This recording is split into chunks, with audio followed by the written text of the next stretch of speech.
Welcome back to another episode of the React Native Radio Podcast. Episode 342, Ignite 11, Bison, with Mark Rickert.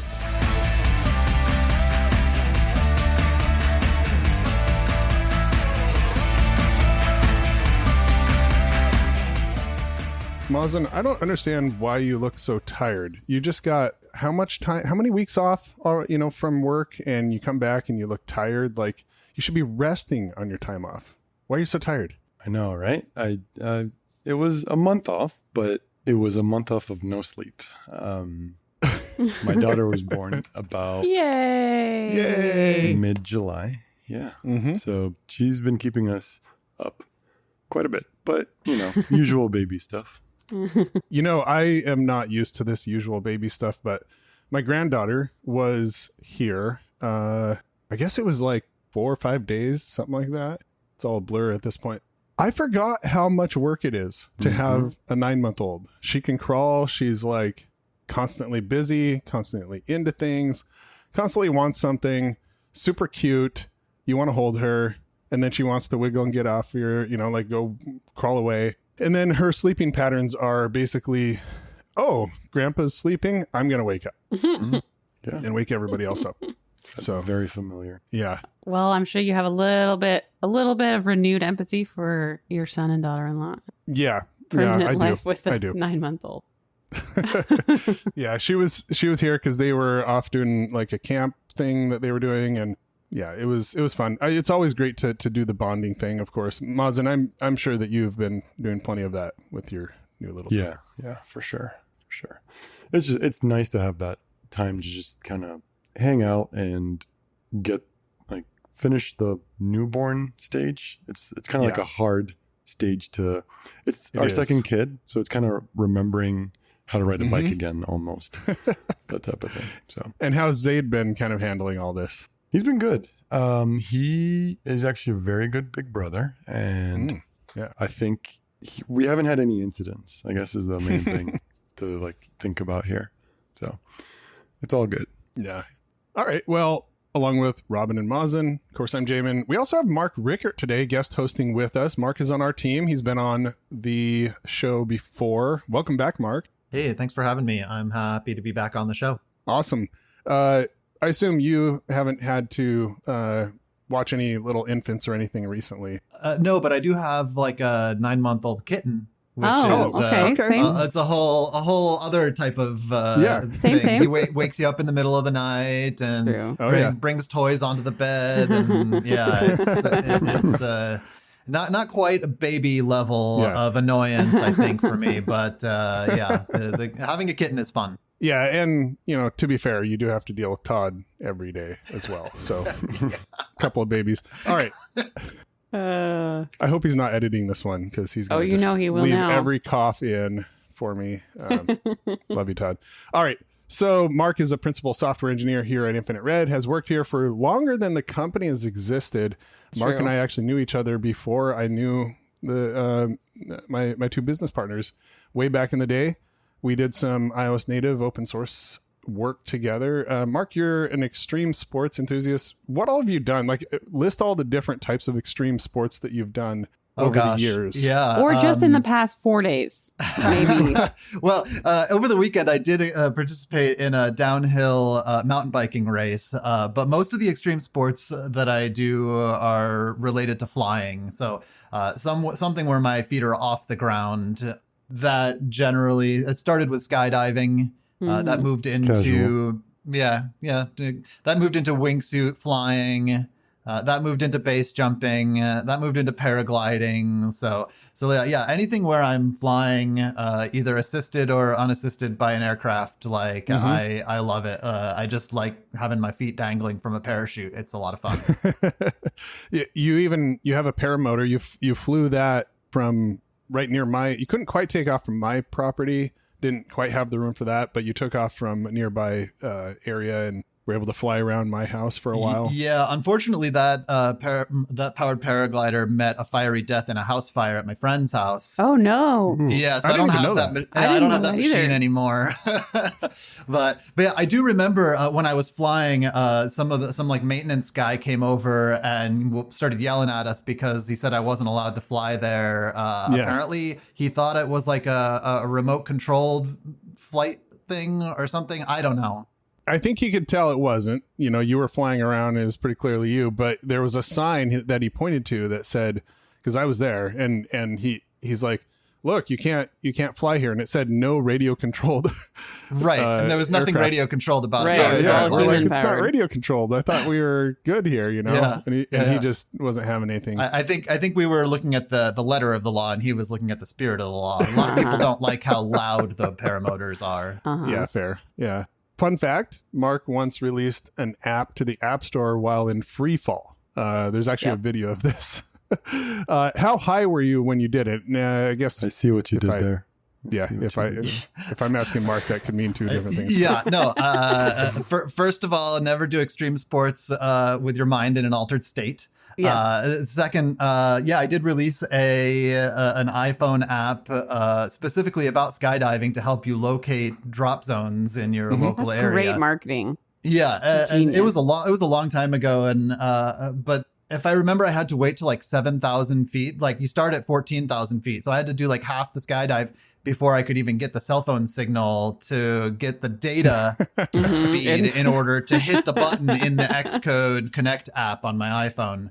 So I just set the app to like automatically get reviewed and then hold until I was ready, and then I just hit the button. So you in weren't free fall. coding. So You weren't coding in free fall. I wasn't but coding you did or waiting connect for to the App Apple's Store and reviews. hit a button, Yeah. which is pretty cool. Yeah, well, because a lot of people don't realize this, that cell phone towers, they have directional antennas, and so they're spreading the signal out over the ground. They're not sending it straight up. Right. And so you actually have to wait till you get closer to the ground in order to actually get enough data speed to actually do anything.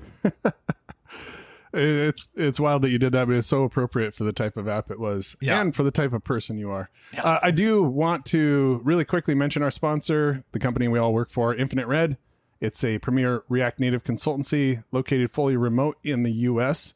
I promise you that most of the time your coding will be done on the ground with both of our feet on solid ground. And if you want to work with Mark or any of the other amazing developers like Mazen here at Infinite Red, hit us up. Infinite.red/React Native, or actually I think it's Infinite/radio. I've only been doing this for 5 years now. Anyway, reach out. All right, let's get into our topic for today. We're bringing Mark on because he was kind of the main person coordinating the next major iteration of Ignite. And we're going to talk about version 11. Now, quick overview. Some of you in the audience may not know either that Ignite exists or maybe don't fully understand what it does. Ignite is a React Native app generator, essentially. There's a CLI that generates an app, just a boilerplate app. It's really easy to spin it up, just takes a few seconds. It's also opinionated in the ways that Infinite Red likes to build React Native apps with our 10 years of React Native experience. We've been doing this for a long time, and Ignite came out really only like 6 months into us starting this journey. So it's been with us the whole way and iterating the whole way. And so as we discover good ways, good patterns, good bits of code to build Expo or React Native apps, we integrate those back into Ignite, which allows us to spin up the next one in less time. And it's also kind of like a reference. It's something we look at and say, hey, this is how we did it in the past. You can copy some code, or you can at least look at the patterns, what's the folder structure, etc. Yeah, I've done that a lot with my current client with a project I'm working on. It's been really great to have them present a problem to me, and I just go, oh, we already have that as an example in Ignite, and I just link them to the source code, and they're like, oh, this solves our problem. So exactly. Yeah. They had already started their project before we joined them. Otherwise, we probably would have suggested they actually generate their app with Ignite and not have to do all the sort of back work. But it's definitely nice to have it. And it lets you, like, there are some decisions that you can make. You can just accept everything as defaults, or you can make some decisions like whether you're going to use React Navigation or Expo Router, what package manager you want to use. We're not going to dictate that because we know everybody has a different opinion on that. And you can also strip the demo code out or leave it in for examples, like showing some navigation, some bottom tabs. Bottom tabs and things like that, but also different components and whatnot. It does come with some basic components. We make sure that they're not too involved. This isn't like a full like UI kit for you, but rather these are very flexible components that just have some nice customizations and some niceties to them. We use them in the default like app, so you can kind of see how we use them. And there's a showcase built in, sort of like using Storybook or something like that, but it's just simpler. There's a lot of really nice defaults, presets for a lot of configuration. So we handle all that stuff so you don't have to. And there's some fixes for some different like common pitfalls, like safe area view is already implemented for you. Keyboard avoidance is already set up. How many of you have set up like a new app and then had to go and like figure out how to do all this stuff? That's just built in. You don't have to think about it. You move on. It's already set up. I need a custom font. Okay. It's already set up. You just add a font in the right spot and you're good to go. Themes, internationalization, Mosm is very, this is stuff that Ignite has provided over many years, and we continue to evolve. Mm-hmm. Yeah, I do think also something that you kind of brushed on for the CLI that I think is very important too is our generators, right? So those give you the ability to generate, well, we'll get into this later, but give you the ability to generate screens and components. So essentially there's a template file that you can edit however you want your style to be. Every company might do things differently, whether you want to, const screen equals that, or you want to add as a function. That's, you can set up those generators for you, and those save a lot of time over time. And as if you want to set up, if you have your own state management, you want to set up generators for your own models, you can set those up, and the list goes on, and that helps a lot. I do know one of our clients, a big decision to stop with the app that they had and kind of shift to Ignite was the generators and the speed that gave, and the ability to use the CLI to generate screens, components, models, etc., just from the CLI. Yeah. That's interesting. So many people care about so many different parts of Ignite, and generators are a part that I've never used. Yeah, I've never worked on them. Like it's just a part of Ignite that exists that I personally don't find value in it, but it's great to hear that other people do, because like my MO is I usually just take an existing thing and copy and paste it and rename everything. Yeah. And I think that's basically a generator, but other people may have other opinions. It's a manual generator. Manual generator, that's the one, yeah. the one that you had to kind of like pull the cord to get it started rather than press a button. Right. That's yeah, it, yeah. Exactly. Yeah. I like the pull starts. Yeah. We talked about maybe removing generators, but we actually heard from the community that a lot of people use them. Well, and they can be whatever you want, right? Like we give you it comes with a screen and a component and like think a model. Mm-hmm. But it's just the tooling to have it be whatever you want. Like if you're creating... Yeah, we simplified it quite a bit in Ignite. I can't remember which Ignite it was, but I actually rewrote a lot of the generator code to...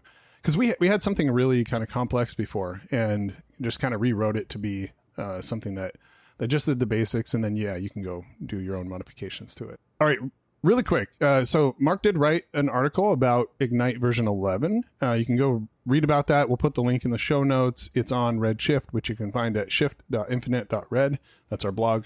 But also, we're going to go through it today in a little bit less detail. Of course, we only have so much time. So less detail, but more fun.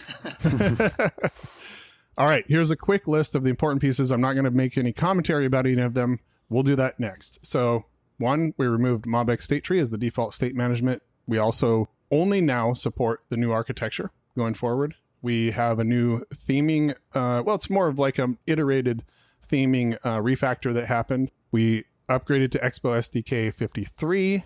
54 is probably on its way as well, but 53 right now. Android Edge to Edge is now implemented, and we removed all the barrel files so you don't have these index.ts files everywhere. And we also moved back to flatlist. We'll talk about a little bit about why we did that rather than using flashlist. All right, I think we should talk about removing MobX State Tree first. We're going to have a lot of confused people in the audience being like, what? Yeah, it's the bison in the room. You've been you have to go Oh, that's read the funny. blog if you want to find out why this release is called Ignite Bison. It's hilarious. Okay. Yes. Why did we take out MobX State Tree when we have used it and evangelized it for over 5 years? Do we not like MobX State Tree anymore? We still like MobX State Tree. We still Jane. like MobX. Yeah. It's still a good system. It's still great. MobX State Tree is a really great system for observable state. It's if you've never used it before, it's very similar to Redux, but without all the boilerplate and a lot of niceties that you can do with like computed values and things like that. Find it much more intuitive, Mm-hmm. like intuitive to use than Redux. I have a much easier time like forming a mental model of my data architecture with MobX State Tree than with Redux. Yeah, so instead of like slices and reducers, MobX State Tree kind of has just like a class that you build with functions that all just return values, and behind the scenes MobX State Tree like memoizes that and handles all the diffing of everything. So yeah. It's very object oriented as opposed to Redux where you're like dispatching actions to sort of iteratively update your state. It's much more like I have an object and I'm going to invoke an action on my object, which makes sense to me coming from Rails and Active Record. So I've always liked it for that reason. Yeah, and I think like as we're kind of talking about state management in general, and we said like Ignite is how we like to do things at InfiniRed. We have our own MSD. Sure, we like MSD. That's the one we want to use. But if I look down our line for our clients, not everyone is using MSD. We're using pretty much almost every state management tool out there, right, Jim? And I think you did a poll recently internally, and I was looking back at that, and I feel like every single one is highlighted in there. Yeah. It was kind of amazing actually, and we've seen this with the community as well. The one that seems to probably have the most. We talked about this actually in the State of React Native survey part that we did, or episode that we did, and Zoosten is doing quite well. It's kind of moving up very quickly. Of course, a lot of people use Tanstack Query, and there's now Tanstack DB or data, or what is it? The new Tanstack state management system that's coming out. Yeah. And we just recognize that a lot of times, I think I heard from people over the years saying, I love everything about Ignite, but I don't want to use MobX State Tree, so I didn't use Ignite. And it's like, well, okay, you could have easily taken it out. Right, we had a CLI option in there to remove it. Remove it. But also, I understand that. And, state management, for whatever reason, is the thing that everybody has lots of opinions about. So we've pulled that out. Bring your own state management library, and you can integrate it very quickly. What we have in its place is just sort of like basic uState. Yeah, there's a couple React context examples in there as well if you want to just use pure React context. If you want to hear us talk more in depth about state management and all of our feelings about it, we did an episode just a few weeks ago, RNR 335, called State Management Revisited, and we talk all about MobX State Tree and why we love it, and but also why we took it out of Ignite. So go make sure you go listen to that one. Okay, and moving to the next one, new architecture only. So legacy architecture, we used to have, well, it used to say like, okay, do you want the new architecture? And it was a yes or no in the CLI. Exactly. And now we don't even ask you. We just set it to new architecture only. You can turn it off manually After the fact, after you've generated your project, but we don't even, we're just like not even asking you. We're just and I think assuming that if you are turning it off, maybe reach out and let us know why. Because I personally am It's interested true. to know why people are going back to the meta old- team to is legacy. interested too. They always want to know why they've why expressed people are stuck on the old Because there are just a handful, and when I say handful, it's like maybe 5, literally handful of packages that are not new architecture compatible, and I know Meta is working with them to get them new architecture compatible. So yeah, I think new architecture is now the present. It's not the future anymore. And It's not the new architecture. It is the architecture. It is the architecture. There's legacy architecture and the React Native architecture. All right, so let's talk about this theming refactor. So we had something before. Mark, you brought this in from kind of a system that you built for a client. How does this work? Like, why did you refactor it? Yeah, well, the old theming system used React context, but it wasn't organized really well. It wasn't very easy to understand like what's going on in the context versus there was logic that was split between the use theme, app theme hook that consumes the context and the context itself. So I moved everything basically into the theme context and then exported the provider, and then the use theme hook is only just like 3 lines of code. So it's really easy to understand where the theming is all taking place. And this refactor was the result of work I did on 2 client projects. Both of them wanted dark mode as well as light mode, and Ignite in the past hadn't supported multiple theme modes. Generally, they're just light and dark, though our theming provider does support more than just light or dark. If you wanted to add like a compact mode or something like that or a holiday mode, exactly, you can put those in there and switch between them. Now, obviously, the system switching between light and dark mode affecting your app wouldn't work. You'd have to manually set, okay, we want the holiday theme mode in here to override our user's selection of dark mode from their system. But it's a really easy way so that a brand new Ignited app supports light and dark mode out of the box, which so many people always want their apps to support light and dark mode. But I feel like it's always such an afterthought that this makes it super easy to just implement the theme provider, and your app will automatically switch between light mode and dark mode. And then your users can say, no, I always want light mode, or I always want dark mode, even if my phone is in light mode. And there are ways within Ignite, an Ignited app, to allow for this, as well as resetting it. And all of that stuff is in the demo app. When you just ignite a new app and don't remove the demo code, there's examples of how you can switch back and forth between light and dark mode manually, as well as switching the system on simulator. You can just hit Command-Shift-A on iOS, and it will just go back and forth between the light and dark mode. But Android's a little more difficult. It requires an ADB command. So similar to like i18n, light and dark mode is something that like clients, designers rarely think to like ask for when the project starts, and is really, really hard to add 3 months in when they do think of it. So like having it in Ignite is a really nice way just to know that you always have it from the beginning.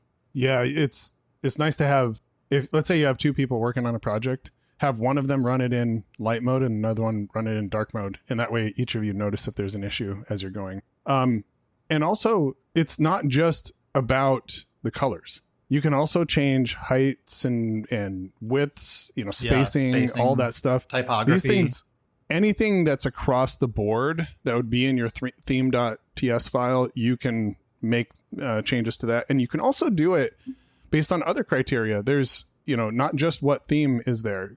You have full programmatic control over all the styles based on how this works. Yeah. It's a really well done system. It's well typed. It has a good TypeScript support, and I'm actually using it in my rewrite of Reactatron in macOS, which I haven't really talked about on this show as much. A little yet. Teaser there. I'm sure there'll be a future episode about that once you're done. Yeah, React Native macOS content coming. Okay, let's talk about how we backed away from Flash List version 1 and we went back to Flat List for Ignite. Now, this is a little bit similar to the state management and us removing MobX State Tree situation, where we still like Flash List, especially version 2 looks really good. And it's, I think did it just come out? Anyway, it's coming out very soon, or it's out already. A month ago, I think. Yeah. So Flash List v2 looks really good. There's also Legend List, also version 2 looks really good. And we've had a lot of luck with those, but there's always trade-offs with any of these things. And by using Flat List to start with, then we allow people to kind of make that decision on their own. A lot of times it depends on the list itself. Some lists are going to perform super well with Flash Lists. Some are going to be super well with Legend Lists, and some will actually perform the best with Flat List. You have to just do your own kind of measurements. You should always measure. In fact, in some cases, it's best to use a scroll view and manage things yourself. It really just depends on the situation. So we did back away from flash list for now, and we're using flat list. Yeah, supporting flash list came with a bunch of extra boilerplate code. Like there was some issues with the new architecture, and this was really just mostly for me about cleaning it up, getting rid of some of the weird configuration things that I had to do in order to get flash list working in the old architecture. And so like just general cleanup and allowing Ignite to be a little bit more flexible for users. It's really about letting users pick the list component that they want to use in their app, whether that's a pure flat list, flash list, legend list. They're all going to give you something different, and we just wanted to make sure that we weren't interjecting the wrong defaults into people's apps. I completely agree with you, Mark. At the end of the day, apps are just lists, right? Every app that we've kind of talked about that we've built is just a long list, whether it's vertical, horizontal. So using the right list is very important. And sometimes, and I think this is something that I kind of want to stress, using the new and shiny tool might not be the best option for you. And we've noticed that one of the project that I'm currently on, we discussed looking at flash list. Well, when we ran the numbers, we realized flat list just does a really good job for us. So there was really no point in adding another dependency. Just going to flat list did the trick. So yeah, and I mean, people like to hate on flat list, but if it's implemented correctly with some pretty sane defaults, which are not the defaults that flat list comes with, it could be pretty performant. totally. One of the things I want to add to the new Reactatron is the ability to, with almost zero effort, measure the performance of each of these lists as you implement them.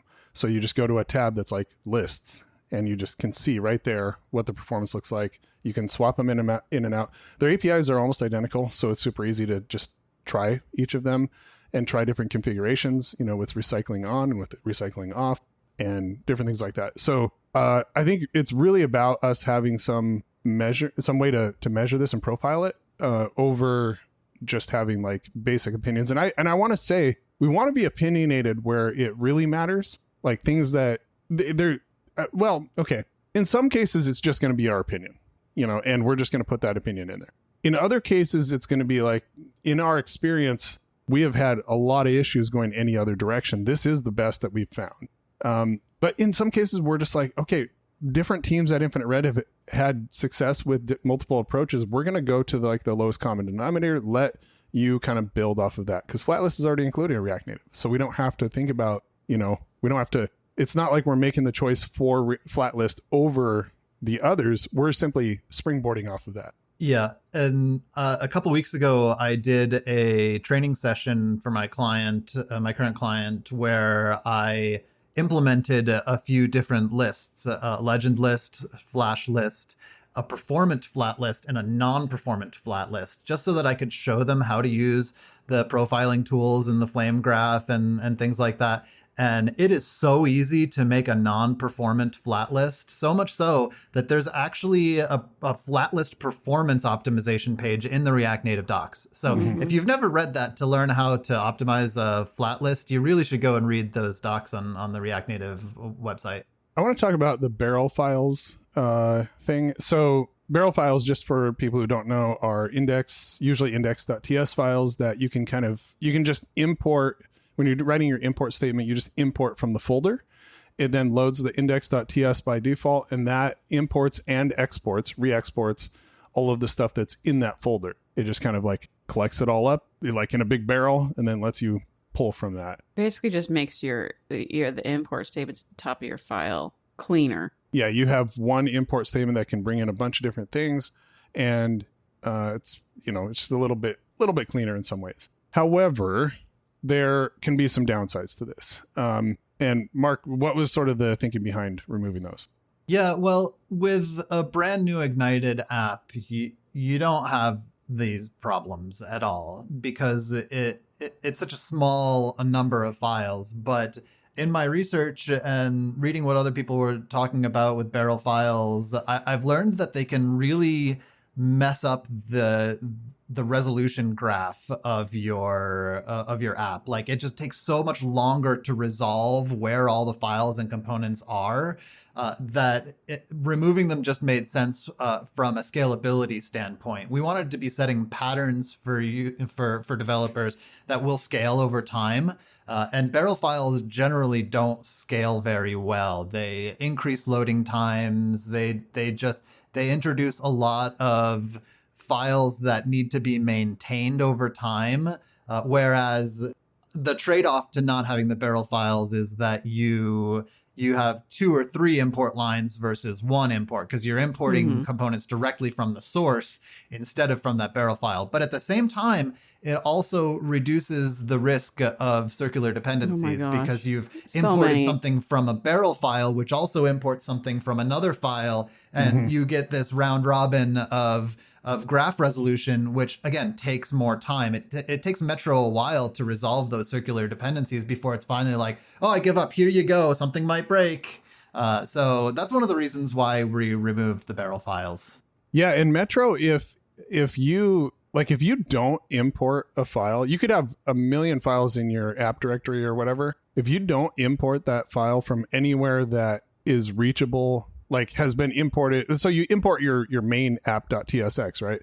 But then everything that imports throughout the tree and throughout the graph is included in your bundle. Anything that's not does not get imported. But with a barrel file, as soon as you import the barrel file, it goes out and like grabs all of its things. And so now all of those things are included.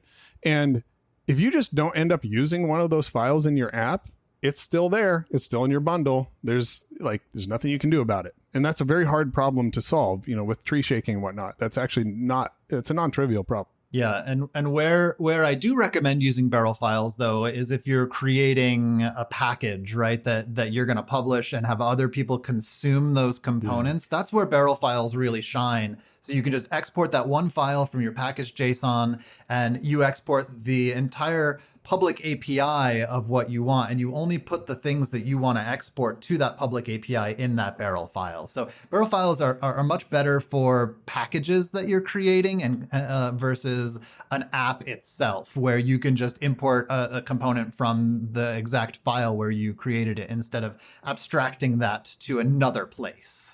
All right, so because we don't have a lot of time, I'm going to really quickly skip through Android Edge to Edge. This is actually coming in Expo SDK 54, but we brought in a workaround for 53 as well. So it works already in Ignite pre Expo 54. And speaking of which, we are testing that. We always want to test new things in projects to make sure that they're working well before we put them in Ignite.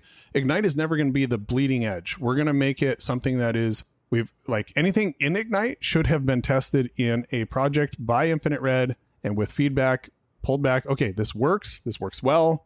We're good to go. Then we put it into Ignite, preferably with 2 or 3. All right. Last question. Let's say that you have a previous version of an Ignited app and you've been building, with that. How do you upgrade to the latest and greatest Ignite patterns? You don't. It's more complicated than that. It's complicated. Just copy and paste your files somewhere else, ignite a new app, and then copy them back. Yeah. I mean, really, the answer is anything that's in the new Ignite, you can copy over into your project. There's not any reason for you to need the Ignite CLI version itself. Once your app is ignited, it's ignited exists. You can add a remove code, just go copy it. There's also a tool called Ignite Diff Purge.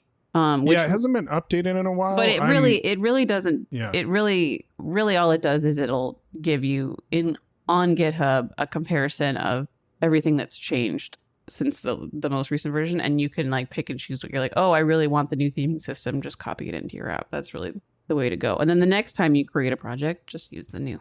Yeah, exactly. Version. And React Native has the React Native upgrade helper, and Ignite has Ignite Diff Purge.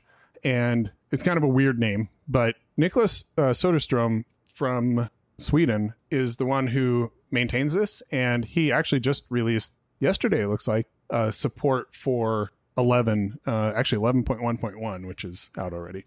So you have actually just this graph of what version you're coming from and what version you're going to, and that just loads up a diff. And then you can look at that and kind of apply those changes. It's not quite as nice as the React Native Upgrade Helper, but it's very, very useful. I've used this before to bring in patterns. Fun fact, I implemented light and dark mode switching on the React Native Upgrade Helper. Oh, that's right. Yeah. Yeah.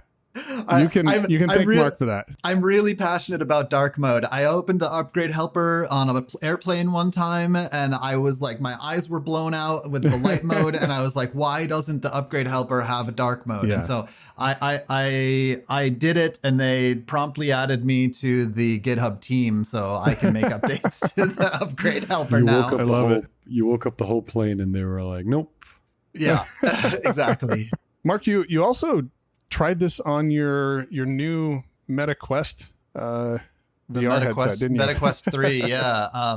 My wife got addicted to Beat Saber while we were visiting family on the East Coast, and so when we got back, I just bought one just so that we could have it at the house. And I listened to the episode that you recorded about the MetaQuest, and he was like, "Well, just plug it in and try and build an app to it." And so I ignited a brand new app, and I plugged my Oculus in my MetaQuest in developer mode, and I typed yarn Android, and I put the headset on, and the app was there, and it worked. The demo, everything, like I could listen to the React Native Radio podcast from the app. Yeah, it does work out of the box with light and dark mode working. It was pretty cool to actually just run a command with it plugged into my computer. No changes. No changes at all.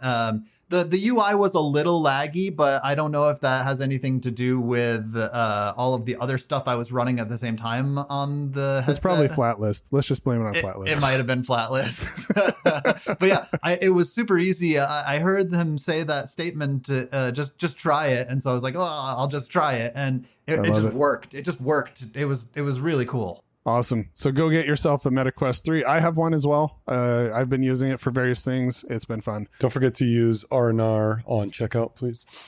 I'm kidding. Yeah, we should have. Oh man, we totally should have a. I wonder how many Quest headsets we've sold through the program. Now that I've talked about it on the podcast, can I expense it? We'll talk about that offline. All right, Robin, take us out with the mom joke. I have one from Mark Rickert, our good friend. Oh, I know that guy. Hey.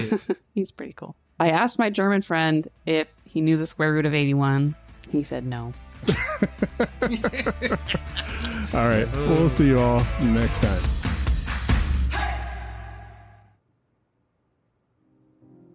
As always, thanks to our editor, Todd Worth, our assistant editors, Jed Bartosky and Tyler Williams, our marketing and episode release coordinator, Justin Husky, and our guest coordinator, Mazen Chami. Our producers and hosts are Jamin Holmgren, Robin Hines, and Mazen Chami. Thanks to our sponsor, Infinite Red. Check us out at infinite.red/radio. A special thanks to all of you listening today.